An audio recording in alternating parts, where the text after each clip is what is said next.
Hello friends, নানান ব্যঞ্জনে তোমাদের সকলকে স্বাগত জানাচ্ছি। আজ ঘরোয়াভাবে একটু লোকাল মাছ রান্না হচ্ছে। তো এখানে দেখো এই মাছগুলো নিয়ে এসেছে, নদীর মাছ। এখন এই মাছগুলোকে কেটে নেওয়া হবে আর ভালো করে ধুয়ে নেওয়া হবে। তো এই মাছগুলো কেটে নিয়েছি। এখন এখানে চার পিস মাছ এখানে একটু ভেজে নেব, ডাল দিয়ে ভাজা খাবার জন্য। আর বাকি মাছগুলোকে এখন ভেজে নিচ্ছি।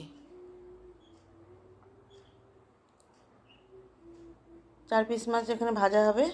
আর এই মাছগুলোকে এখন মাছের ঝোলে দিয়ে দেবো। তো এখন এগুলোকে ভেজে নিচ্ছি। তো এখন মাছগুলোকে ভেজে নেব, আর ভেজে নিয়েছি। আর এখানে যে পটল দিয়ে এগুলোকে ফ্রোজেন করা ছিল পটলগুলো, তো এগুলোকে এখন কেটে নেব। আর এখন এর মধ্যে জিরে ফোড়ন দিয়ে নিলাম, আর পটল আর আলু কেটে নিয়েছি। তো অনেকগুলো পটলের একটু বিচিগুলো ফেলে দিয়েছি। আর এইভাবে পটলটাকে জিরে দিয়ে আলুটাকে ভেজে নিচ্ছি। ভেজে নিয়ে উঠিয়ে নিয়ে এখন এর মধ্যে পেঁয়াজটাকে ভেজে নিচ্ছি।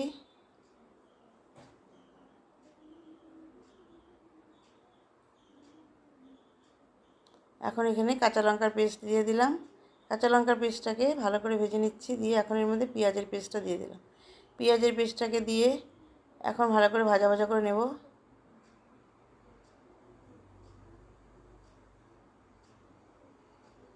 তো এই ভালো করে ভাজা করে নিচ্ছি। এখন এর মধ্যে লবণ আর হলুদ দিয়ে দেব। একদম সিম্পল, গরমের জন্য একদম পাতলা করে রান্না হচ্ছে। এখন এখানে লবণ আর হলুদটা দিয়ে দিলাম। লবণ হলুদ দিয়ে এইভাবে ভালো করে মশলার সাথে মিশিয়ে নিচ্ছি। এখন এখানে সামান্য একটু জল দিয়ে দিব, গরম জল। তো সামান্য একটু জল দিয়ে দিলাম।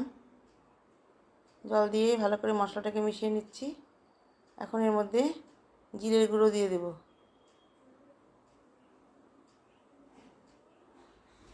এখন এর মধ্যে জিরের গুঁড়ো দিয়ে দিলাম।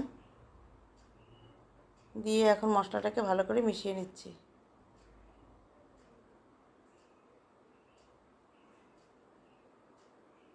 তো এইভাবে ভালো করে মশলাটাকে মিশিয়ে নিয়ে এখন এটাকে কষিয়ে নেব। তো মশলাটাকে ভালো করে কষিয়ে নিয়ে এখন এর মধ্যে একটু পটল আর আলুটা দিয়ে দিলাম।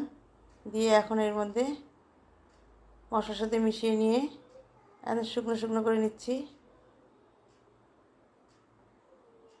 এখানে প্রচণ্ড গরম, বৃষ্টি তো একদম নেই, সেই কারণে একদম পাতলা করে ঝোল বানাচ্ছি। তো এইভাবে এখন ভালো করে মিশিয়ে নিয়ে দেখো মশলাটা একদম কষে গেছে। এখন এর মধ্যে গরম জল করা আছে, গরম জলটা দিয়ে দিচ্ছি। এখন গরম জলটা দিয়ে দিলাম। দিয়ে একটু নেড়ে নিচ্ছি।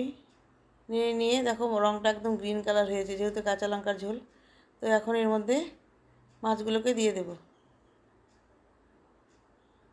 এখন এর মধ্যে সব মাছগুলোকে দিয়ে দিচ্ছি।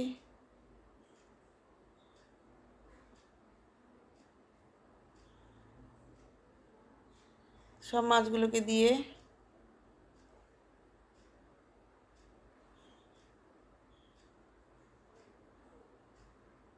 এখন ঝোলটাকে ফুটিয়ে নিব।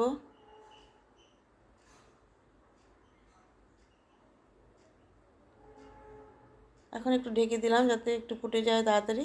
দেখো ফুটে গেছে। এখন মাছের ঝোলটা হয়ে গেছে। এখন এর মধ্যে একটু ধনেপাতা দিয়ে এখন ওই মাছের ঝোলটাকে নামিয়ে নিব। তো বন্ধুরা, তোমাদের যদি ভালো লেগে থাকে তাহলে প্লিজ একটু কমেন্টস করবে ও বন্ধু হয়ে পাশে আসবে সাবস্ক্রাইব করে। আমিও তোমাদের সঙ্গে থাকবো। তো এইভাবে আমার রান্নাটা হয়ে গেল। তো বন্ধুরা, তোমরা যেন সবাই ভালো থাকো এবং সুস্থ থাকো, এবং তোমরা সবাই আমার পাশে থেকো। এখন আমি রান্নাটা নামিয়ে নিচ্ছি। নমস্কার।